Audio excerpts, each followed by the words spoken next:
Hello दोस्तों, आप सभी का फिर से स्वागत है हमारे यूट्यूब प्लेटफॉर्म के ऊपर। आज राजस्थान को वो मुख्यमंत्री मिल चुके हैं।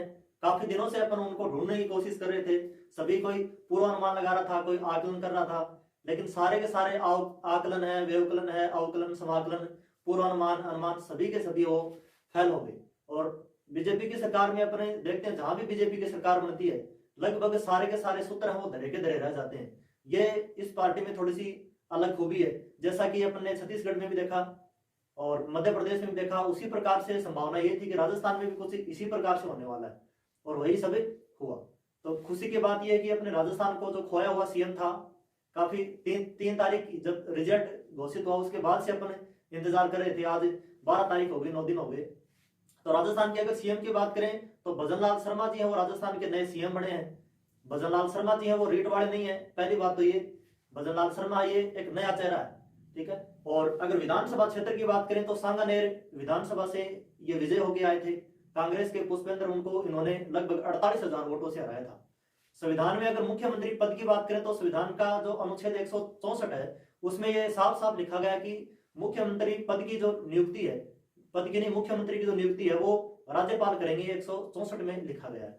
साथ ही साथ मुख्यमंत्री के साथ साथ एक नहीं दो डिप्टी सीएम यानी उप मुख्यमंत्री, हालांकि उप मुख्यमंत्री पद का जो उल्लेख है वो संविधान के किसी भी भाग में नहीं है, यानी एक ये गैर संवैधानिक पद है। प्रेमचंद बैरवा जो कि दूदू विधानसभा से निर्वाचित होकर आए हैं, दूदू की किस्मत भी काफी अच्छी है आजकल। हाल ही में नया जिला भी अशोक जी ने बनवाया था दूदू को, वहीं से विजय होकर ये प्रेमचंद बैरवा जी आए हैं। और इसी तरह दूसरा जो डिप्टी सीएम है जो कि मुख्यमंत्री की भी प्रबल दावेदार थी, दिया कुमारी, जो कि विद्याधर नगर जयपुर से निर्वाचित होकर आई हैं। इसके अलावा अगर देखें तो विधानसभा अध्यक्ष वासुदेव देवनानी, जो कि जब वसुंधरा सरकार थी 2003 से 8 तक, उस समय ये शिक्षा मंत्री, शिक्षा राज्य मंत्री भी रह चुके हैं। विधानसभा अगर अध्यक्ष की बात करें तो संविधान के जो अनुच्छेद है 178 उसमें इस पद का वो जिक्र किया गया है। और वासुदेव देवनानी है, ये अजमेर उत्तर से हैं, वो निर्वाचित होकर आए हैं।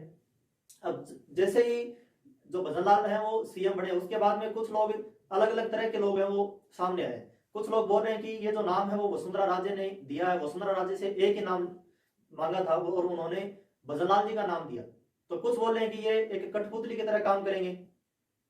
कुछ सामने आ गए अलग अलग मीम्स लेके कि भजनलाल जी आ गए हैं, अब भजन करो क्योंकि भर्तियां वो आने वाली नहीं है। लेकिन ऐसी कोई बात नहीं है। सरकारें हैं वो, चाहे कोई भी सरकार हो, भर्तियां हमेशा आती ही रहेंगी, क्योंकि जब तक विभाग रहेंगे, जब तक स्कूलें रहेंगी, भर्तियां जरूर रहेंगी। उसके बाद में कुछ बोल रहे हैं कि ये भजनलाल कहीं रीट वाला तो नहीं है, क्योंकि वो उस रीट वाले भजनलाल से डरे हुए। कुछ लोग ये बोल रहे हैं कि आरएसएस से ये जुड़े हुए हैं, यानी आरएसएस से अगर सीएम आपको बनना है तो राष्ट्रीय स्वयं सेवक जो संघ है उससे आप जुड़ जाओ, वहीं से आपको उठा के सीएम वो बना देंगे। कुछ बोल रहे हैं कि चूंकि ये भजनलाल जी हैं, ये 56 साल के हैं, तो वही बीजेपी का जो 56 इंच वाला, जो 56 का जो आंकड़ा है, उससे भी इसको मिलान कर रहे हैं। अब बात आती है कि सीएम तो एक ही बनेगा, 2 सीएम नहीं हो सकते, 2 डिप्टी सीएम है वो जरूर बना दिए। तो अपने दिमाग में कई दिनों से आ रहे थे, यानी कुछ नाम है वो इसकी दौड़ में थे, सीएम की दौड़ में, क्योंकि बनता है वो एक ही है, जिम्मेदारी है वो किसी एक को ही दी जाएगी। तो अगर दौड़ की बात करें तो किरोड़ीलाल मीणा भी इस दौड़ में शामिल थे। इसके अलावा अश्विनी वैष्णव, खुद वसुंधरा राजे इसकी दौड़ में थी, अर्जुन लाल मेघवाल, साथ ही साथ दिया कुमारी, इसके अलावा बालकनाथ के नाम की भी खूब चर्चा हमने सुनी है। बीजेपी की अगर बात करें तो वो एक जातीय समीकरण को भी साधने की उन्होंने पूरी चेष्टा, यानी साधने की पूरी कोशिश की है। जिस प्रकार से छत्तीसगढ़ में रमन सिंह जैसे प्रबल दावेदार को भी मुख्यमंत्री न बना के किसी आदिवासी को मुख्यमंत्री बनाना, इसी प्रकार मध्य प्रदेश में शिवराज सिंह जो कि प्रबल दावेदार थे, पहले सीएम रह भी चुके हैं, उनके होने के बावजूद भी ओबीसी को है वो बना दिया सीएम। इसी प्रकार से राजस्थान में वसुंधरा राजे जैसे सीएम जो कि पहले बन भी चुके हैं 2 बार, उसके बाद भी किसी जनरल, यानी एक एसटी को भी शामिल कर लिया, ओबीसी को भी, और इसके साथ जनरल, यानी सभी के सभी जो भी वर्ग है सभी को बीजेपी ने खुश करने की कोशिश है वो की है। बात अगर भजनलाल जी की करें तो ये पहली बार विधायक वो चुनकर आए हैं, यानी कोई भी किसी प्रकार का सरकार चलाने का इनको कोई अनुभव नहीं है, लेकिन बीजेपी की हर बार ये रहती कोई कोई नया चेहरा वो सामने लेकर आए। तो बिल्कुल फ्रेश चेहरा है।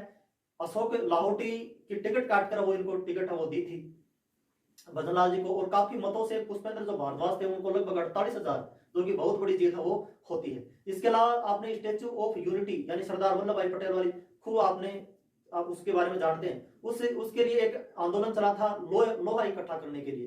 तो उस समय भी ये काफी चर्चा में आए थे जब भरतपुर में इस प्रकार का आंदोलन चला कि घर घर से लोहा इकट्ठा करके वहां पहुंचाना है, तो उसमें भी ये सामने आए थे। अगर मूलतः ये भरतपुर के रहने वाले हैं, विधानसभा सीट है वो इनकी सांगानेर की है, तो इस प्रकार से राजस्थान को चलाने वाले, राजस्थान को 5 साल है वो चलाने का काम है वो भजन लाल जी करेंगे। देखते हैं किस प्रकार की ये अपनी जो इनको जिम्मेदारी दी है उसको ये जरूर निभाने की कोशिश करेंगे। देखते हैं इनका काल वो किस प्रकार का रहता है। हम उम्मीद करते हैं कि राजस्थान के जो अग्रिम जो आने वाले जो 5 साल है वो जो काल है वो स्वर्ण काल हो राजस्थान का। हम यही उम्मीद करते हैं, छात्रों के हित के लिए काम हो, राजस्थान के विकास के लिए काम हो। आप अपने साथियों के साथ भी है वो जानकारी है वो जरूर साझा करें, वीडियो की लिंक है वो शेयर करें। अगर पहली बार चैनल के ऊपर नए हैं तो चैनल को सब्सक्राइब जरूर कर लें। बहुत बहुत धन्यवाद।